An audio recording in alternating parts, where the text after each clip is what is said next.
गर्मजोशी से आपका स्वागत है हमारे अबंडेंट लाइफ टेलीविजन प्रोग्राम में।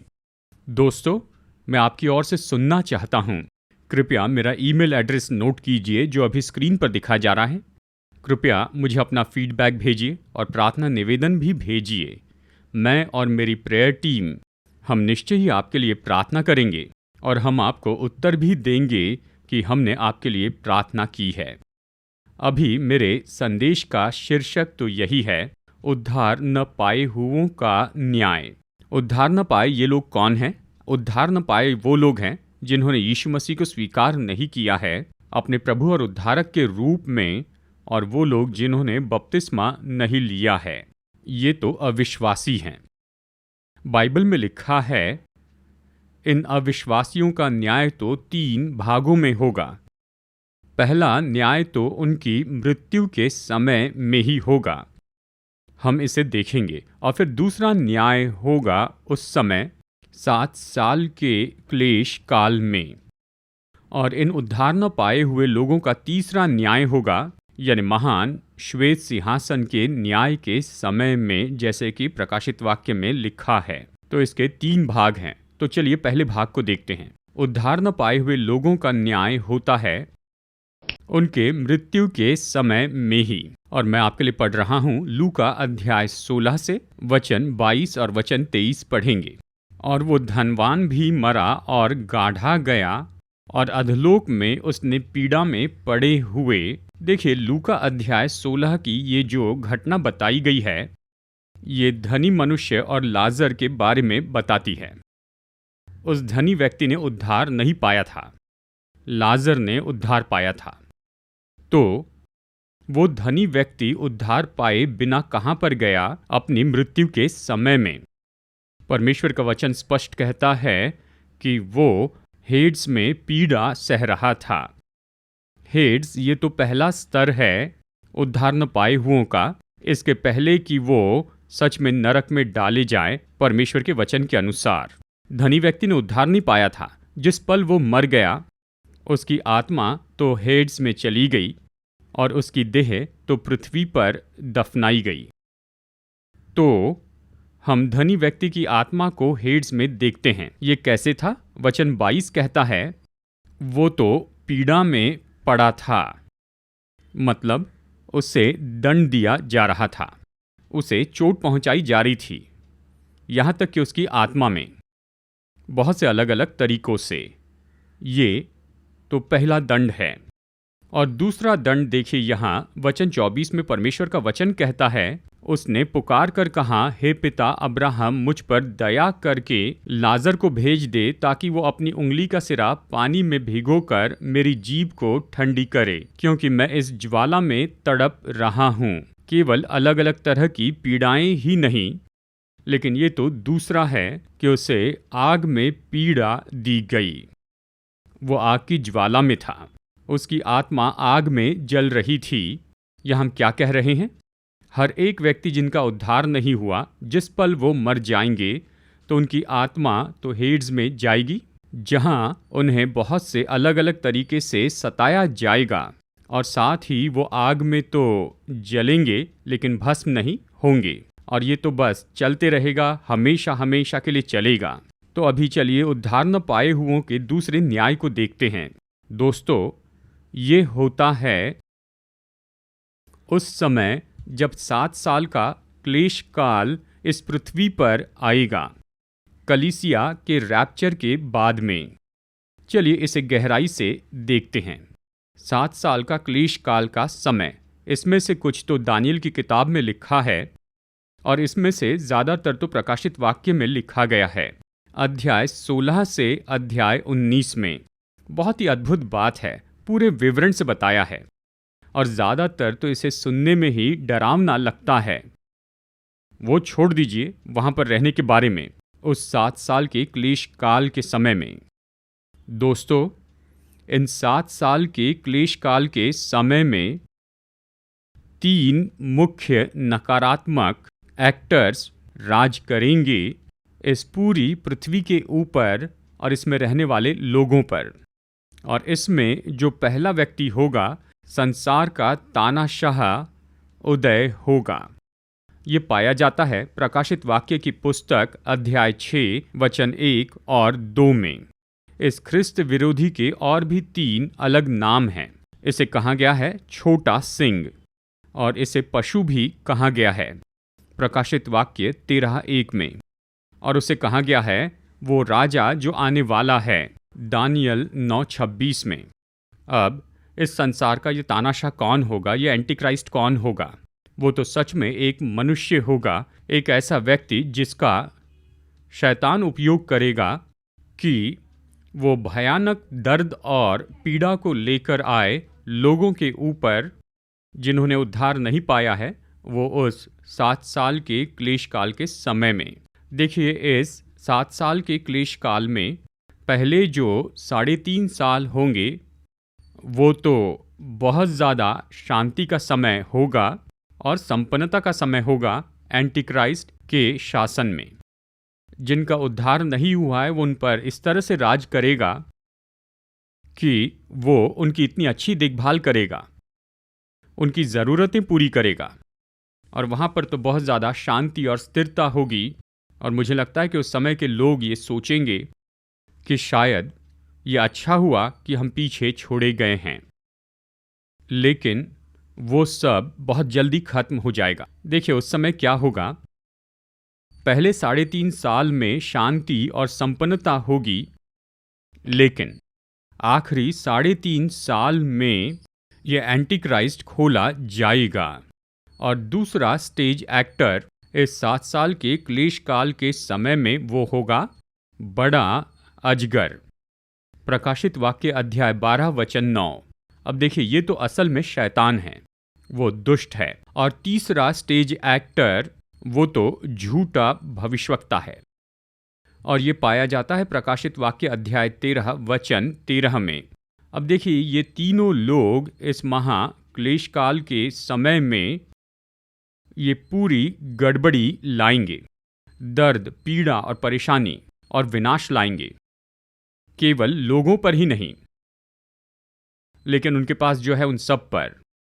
यानी इस दूसरे आधे भाग में, जो कि क्लेश काल के दूसरे 3.5 साल हैं, तब केवल लोग इस भयानक एंटीक्राइस्ट की अधीनता में उसके राज्य में दुख ही नहीं उठाएंगे, और झूठे भविष्यवक्ता और अजगर के राज में।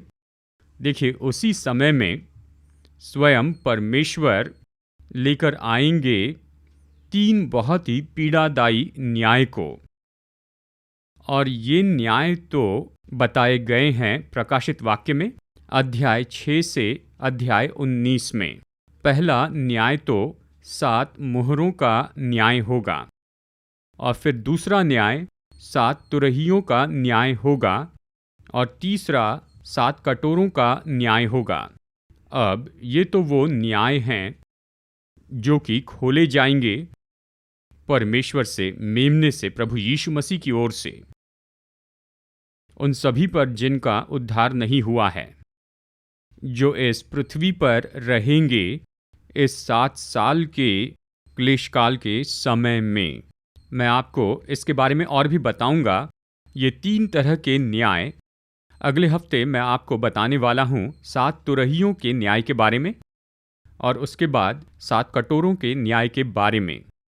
लेकिन इस संदेश में मैं चाहता हूँ कि इस समय आपको बताऊं 7 मुहरों के न्याय के बारे में। अगर आपके पास आपकी बाइबल है तो इन्हें खोल लीजिए और मेरे साथ निकालिए प्रकाशित वाक्य अध्याय 6 में। हम देखेंगे 7 मुहरों को और कैसे हर एक मुहर खोल देती हैं भयानक न्याय को उन लोगों पर जिनका उद्धार नहीं हुआ है, जिन्होंने यीशु को स्वीकार नहीं किया है उद्धारक और प्रभु के रूप में, और जिन्होंने बपतिस्मा नहीं लिया है। अब पहली मुहर प्रकाशित वाक्य अध्याय 6 वचन 1 और 2। फिर मैंने देखा कि मेमने ने उन 7 मुहरों में से एक को खोला, और उन चारों प्राणियों में से एक का गर्जन का सा शब्द सुना कि आ, यानी आकर देख। और मैंने दृष्टि की, और देखो एक श्वेत घोड़ा है, और उसका सवार धनुष्य लिए हुए हैं, और उसे एक मुकुट दिया गया, और वो जय करता हुआ निकला कि और भी जय प्राप्त करें। ये तो यीशु मसीह हैं, परमेश्वर का मेमना, जिसने पहली मुहर खोल दी। और यूहन्ना उस दर्शन को देखता है।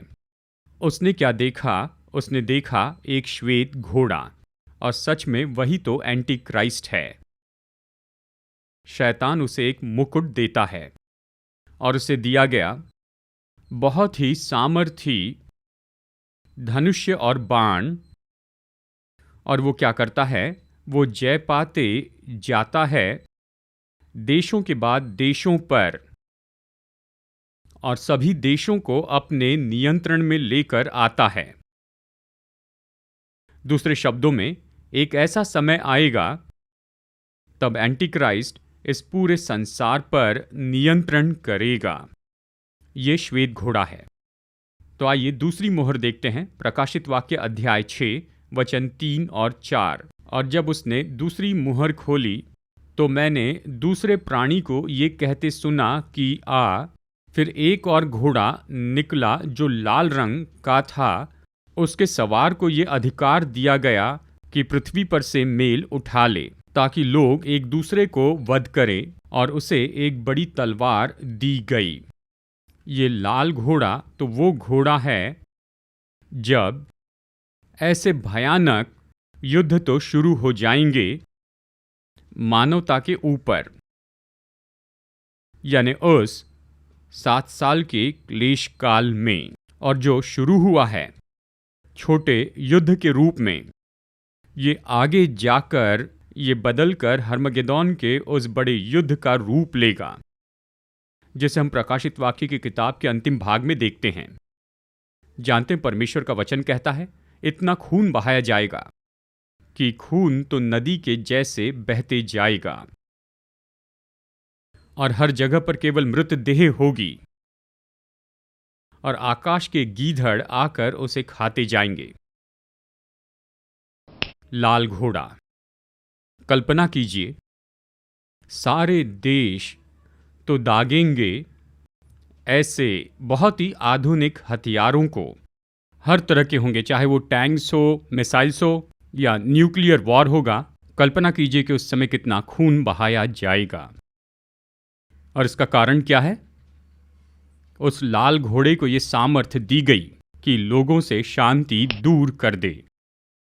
कोई शांति नहीं होगी। लोग रोते रहेंगे, चिल्लाएंगे, मृत्यु से डरेंगे, जो किसी भी समय आ सकती है। और यीशु ने इसी के बारे में बताया था जब उसने कहा लड़ाइयाँ होगी और लड़ाइयों की अफवाह होगी, ये सब होगा। दूसरी मुहर। तो चलिए अभी तीसरी मुहर को देखते हैं। प्रकाशित वाक्य अध्याय 6 वचन 5 और 6। जब उसने तीसरी मुहर खोली तो मैंने तीसरे प्राणी को ये कहते सुना कि आ। और मैंने दृष्टि की और देखो एक काला घोड़ा है, और उसके सवार के हाथ में एक तराजू है।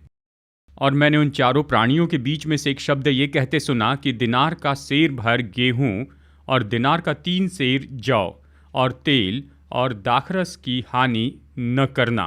कहता है दाखरस की हानि न करना। ये तीसरा तो काला घोड़ा है। दोस्तों, ये काला घोड़ा क्या है? ये दिखाता है भोजन की कमी को, और अकाल पड़ेगा। और साथ ही जैसे ये वचन हमें बताता है कि अनपेक्षित रीति से वहाँ पर मंदी आ जाएगी। देखिए, मंदी का मतलब सारी चीज़ों की जो कीमतें हैं, जिसमें भोजन भी है, वो सच में बहुत बढ़ जाएंगे। इतनी ज़्यादा मंदी आ जाएगी कि लोगों के पास में सच में खरीदने के लिए पैसा नहीं होगा। थोड़े पैसे से वो थोड़ा भोजन खरीदेंगे, और वो लोग भूखे रहेंगे, बच्चे भूखे रहेंगे। और हम जानते हैं कि भूखे रहने से आखिरकार मृत्यु होती है। ये इतना भयानक है। काला घोड़ा। अब चलिए चौथे घोड़े को देखते हैं, जो पीला घोड़ा है। प्रकाशित वाक्य अध्याय 6 वचन 7 और 8 में। और जब उसने चौथी मुहर खोली तो मैंने चौथे प्राणी का शब्द ये कहते सुना कि आ। और मैंने दृष्टि की और देखो एक पीला सा घोड़ा है, और उसके सवार का नाम मृत्यु है और अधोलोक उसके पीछे पीछे है। और उन्हें पृथ्वी की 1/4 पर यह अधिकार दिया गया कि तलवार और अकाल और मरी और पृथ्वी के वन पशुओं के द्वारा लोगों को मार डाले। पीले घोड़े को यहाँ पर नाम दिया गया है मृत्यु। ये जो पीला घोड़ा है वो तो इस पृथ्वी की 1/4 को मार देगा, यानी 25% लोग मरेंगे जो क्लेशकाल में प्रवेश कर चुके हैं। ये पीला घोड़ा केवल लोगों को मारता ही नहीं, लेकिन दोस्तों यहाँ पर एक और शब्द है कि वे भूखे मरेंगे। हाँ, वहाँ पर भोजन वस्तु की कमी होगी, क्योंकि हमने पहले ही देखा है कि वहाँ पर मंदी होगी इस तीसरे मुहर के समय में, और वो तो इस चौथी मुहर के समय में आएगा। और पीला घोड़ा ये निश्चित करता है कि लोगों से भोजन वस्तु दूर रखें कि लोग भूख के मारे ही मर जाए। कितनी भयानक परिस्थिति होगी। तो चलिए आगे बढ़कर 5वीं मुहर देखते हैं। प्रकाशित वाक्य अध्याय 6 वचन 9 से 11 में। और जब उसने 5वीं मुहर खोली तो मैंने वेदी के नीचे उन प्राणों को देखा जो परमेश्वर के वचन के कारण और उस गवाही के कारण जो उन्होंने दी थी वध किए गए थे। और उन्होंने बड़े शब्द से पुकार कर कहा, हे स्वामी, हे पवित्र और सत्य, तू कब तक न्याय न करेगा और पृथ्वी के रहने वालों से हमारे लहू का पलटा कब तक न लेगा। और उनमें से हर एक को श्वेत वस्त्र दिया गया और उनसे कहा गया कि और थोड़ी देर तक विश्राम करो, जब तक कि तुम्हारे संगी दास और भाई जो तुम्हारी नाई वध होने वाले हैं उनकी भी गिनती पूरी न हो ले। प्रकाशित वाक्य 6:9 से 11 तक। 5वीं मुहर है क्लेशकाल के समय में यहूदियों को अद्भुत मौका दिया जाएगा कि वो यीशु मसीह पर विश्वास करें, और बहुत से विश्वास करेंगे। और ये तो हैं क्लेशकाल के संत, क्योंकि उन्होंने एंटीक्राइस्ट पर विश्वास नहीं किया। क्योंकि उन्होंने यीशु पर विश्वास किया तो एंटीक्राइस्ट उन्हें मार देगा, उनकी हत्या कर देगा। ऐसे बहुत से होंगे और वो यीशु से कहते हैं, कब तक तू इन लोगों को दंड नहीं देगा जिन्होंने तेरे लोगों को सताया है। और फिर यीशु कहते हैं, तुम थोड़ी देर रुके रहो, क्योंकि और भी बहुत से यहूदी जो यीशु पर विश्वास करेंगे उन्हें भी मारा जाएगा। परमेश्वर का इस्राएल के लिए प्रेम तो इतना महान है। वो चुने हुए लोग हैं। उन यहूदियों को दूसरा मौका दिया गया है कि उद्धार पाए इस क्लेशकाल के समय में। बहुत से ऐसा करेंगे, तो कुछ शहीदों के रूप में मरेंगे और कुछ तो अवश्य जीवित रहेंगे। उनका अपना पुनरुत्थान होगा और वो मिलेनियम में प्रवेश करेंगे यीशु मसीह में जो उद्धार पाए उनके साथ में रैप्चर के समय में। चलिए अभी 6ठी मुहर देखते हैं। प्रकाशित वाक्य 6 वचन 12। और जब उसने 6वीं मुहर खोली तो मैंने देखा कि एक बड़ा भूईडोल हुआ और सूर्य कंबल की नाई काला और पूरा चंद्रमा लहू का सा हो गया। और आकाश के तारे पृथ्वी पर ऐसे गिर पड़े जैसे बड़ी आंधी से हिलकर अंजीर के पेड़ में से कच्चे फल झड़ते हैं। और आकाश ऐसा सरक गया जैसा पत्र लपेटने से सरक जाता है, और हर एक पहाड़ और टापू अपने अपने स्थान से टल गया। आप आगे बढ़कर वचन 15 और 16 भी पढ़ लीजिए। और निश्चय बहुत ही अद्भुत काम होगा इस 6वीं मुहर के समय में मेरे दोस्तों। और जब ये खोली जाएगी तो उस समय बड़ा भूईडोल आएगा। वर्तमान में जो भूकंप हम देख रहे हैं ये तो उसकी तुलना में कुछ नहीं, उस क्लेश काल के भूईडोल की तुलना में। क्योंकि ये सारे भूकंप जो हम देख रहे हैं अभी वर्तमान के समय में वो रुकेंगे कलीसिया के रैप्चर के समय में। और फिर 7 साल का ये क्लेशकाल शुरू होगा। और फिर उस 3.5 साल के समय में बहुत ही बड़ा भूकंप होगा। ऐसा भूकंप जो संसार ने पहले कभी नहीं देखा।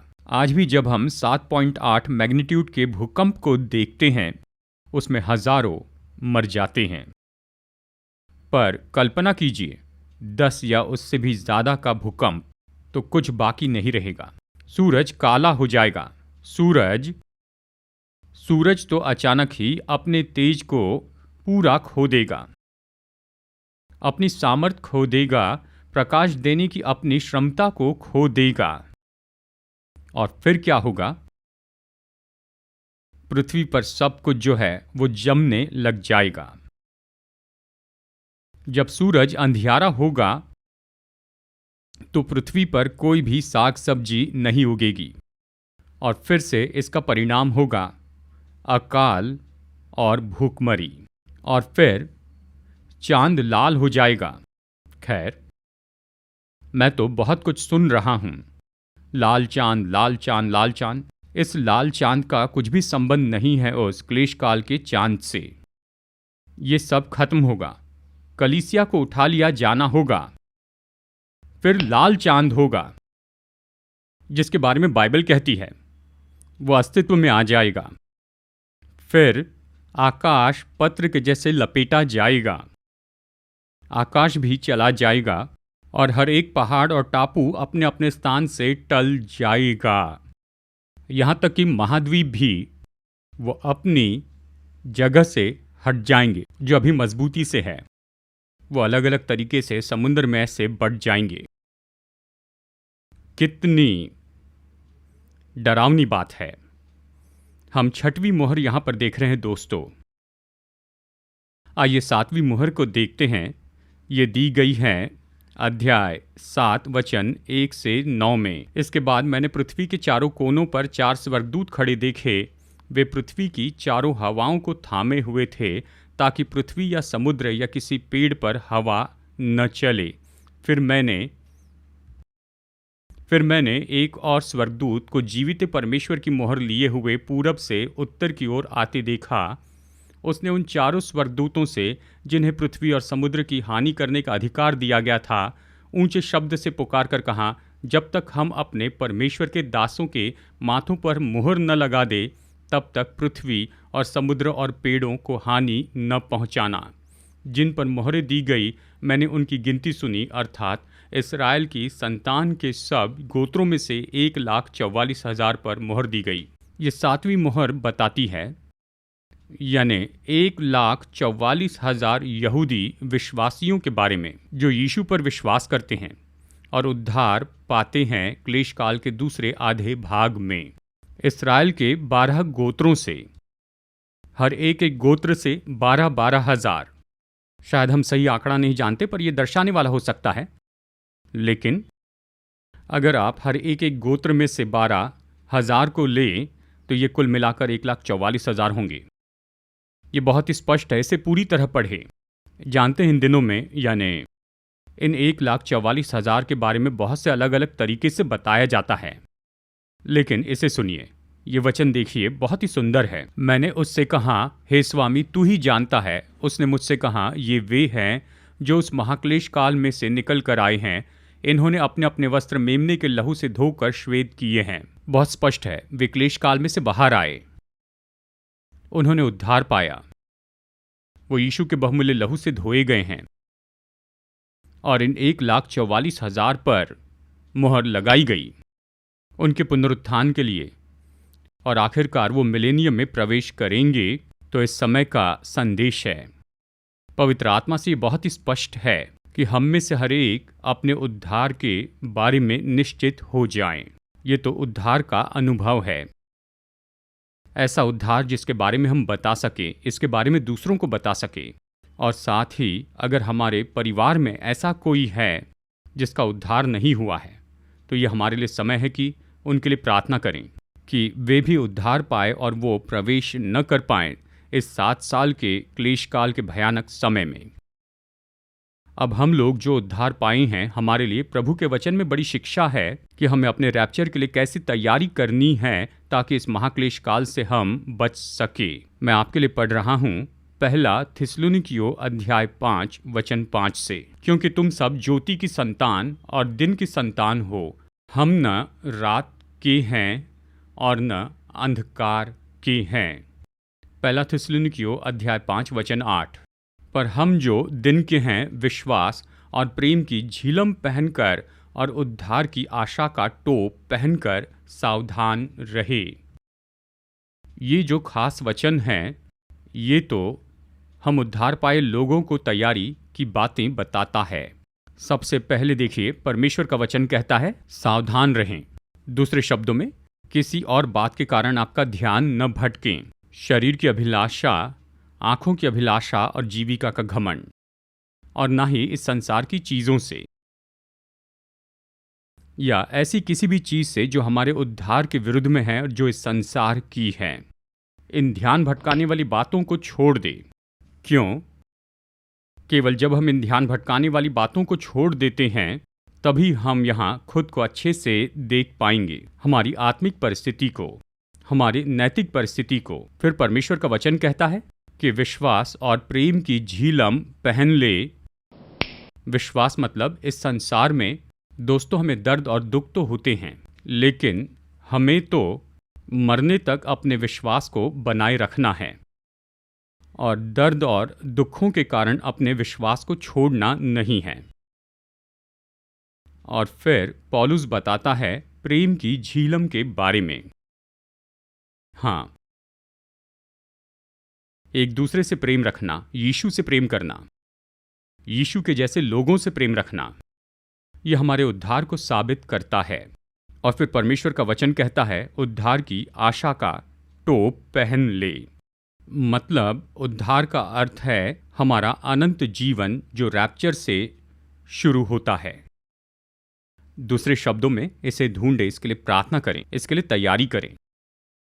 क्या हम ऐसे करेंगे दोस्तों? हाँ, जरूर करेंगे। तो चलिए अभी प्रार्थना करते हैं। अनुग्रहकारी स्वर्गीय परमेश्वर पिता, हमारे प्रभु और उद्धारकर्ता यीशु मसीह, पवित्र आत्मा हमारे सहायक, धन्यवाद प्रभु कि आपने हमें सिखाया कि कैसे उद्धार न पाए हुओं को कैसे बहुत से न्याय में से जाना होगा, यहां तक कि मृत्यु सहनी होगी। दूसरी बात कि वो इस महाक्लेश काल में से होकर जाएंगे। हे पिता, हम प्रार्थना करते हैं कि आपकी पवित्र आत्मा की सामर्थ्य के द्वारा आपके सुसमाचार का प्रचार और इसके द्वारा बहुत से लोग यीशु को अपने प्रभु और उद्धारक के रूप में स्वीकार करें और बपतिस्मा लें, और इस तरह से वो क्लेश काल के समय में प्रवेश नहीं करेंगे। हम लोग जो उद्धार पाए हैं, धन्यवाद इस शिक्षा के लिए कि हमें सावधान रहना है और साथ ही विश्वास और प्रेम की झिलम पहननी है और उद्धार की आशा का टोप पहनना है, और इसके द्वारा हम तैयार रहेंगे हमारे रैप्चर के लिए कि आपके साथ रहें, जो किसी भी पल में हो सकता है। आपके वचन के लिए धन्यवाद, यीशु के नाम में प्रार्थना करते हैं, आमीन। दोस्तों, मैं भरोसा करता हूं कि जो संदेश मैंने आपको दिया है यह आपके लिए बड़ा आशीष का रहा है। मैं आपको न्योता देता हूं कि इस टेलीविजन सेवकाई में आप मेरे साथ में पार्टनर बनिए। देखिए, इस समय में मैं दे रहा हूं, मसीह विश्वासियों को परमेश्वर के वचन से संदेश दे रहा हूं 4 भाषाओं में, हिंदी, मलयालम, तेलुगु और इंग्लिश में। और इसमें अवश्य ही बहुत सा खर्च जुड़ा है। लाखों और लाखों लोग वो इन संदेशों को सुन रहे हैं और बड़ी आशीष पा रहे हैं, और वो परमेश्वर के वचन से अद्भुत सच्चाई को जान पा रहे हैं। मैं आपको न्योता देता हूं कि आप मेरे साथ पार्टनर बनिए। आप में से जो लोग इसके लिए कुछ कंट्रीब्यूशन भेजना चाहते हैं, तो कृपया इस QR कोड को नोट कीजिए, इसे स्कैन कीजिए अपने सेलफोन पर, और आप आसानी से अपनी भेंटें भेज सकते हैं। और साथ ही इस गूगल पे नंबर को नोट कीजिए, और आप अपनी भेंट राशि भेज सकते हैं गूगल पे के द्वारा या पेमेंट के लिए दूसरे तरीकों से, या फिर अगर आप मनी ऑर्डर भेजना चाहते हैं या फिर चेक, तो स्क्रीन पर दिए हुए इस एड्रेस को आप नोट कीजिए। अगर आप में से कोई एक प्रोग्राम का स्पॉन्सर बनना चाहता है, कृपया नोट कीजिए। ये नंबर जो स्क्रीन पर आ रहा है, आप इस नंबर पर फ़ोन कीजिए और मेरे ऑफिस से आपको जानकारी दी जाएगी कि आप कैसे एक प्रोग्राम में स्पॉन्सर बन सकते हैं। प्यारे दोस्तों, मैं आपके प्रत्युत्तर की राह देख रहा हूँ, तो आइए अपने सिर झुकाएं बेनेडिक्शन के लिए। अब हमारे प्रभु यीशु मसीह का अनुग्रह, परमेश्वर पिता का प्रेम और पवित्र आत्मा की संगति हमारे साथ में बनी रहे, हमारे परिवार और हमारी सेवकाई के साथ अब से लेकर युगान युग तक। आमीन।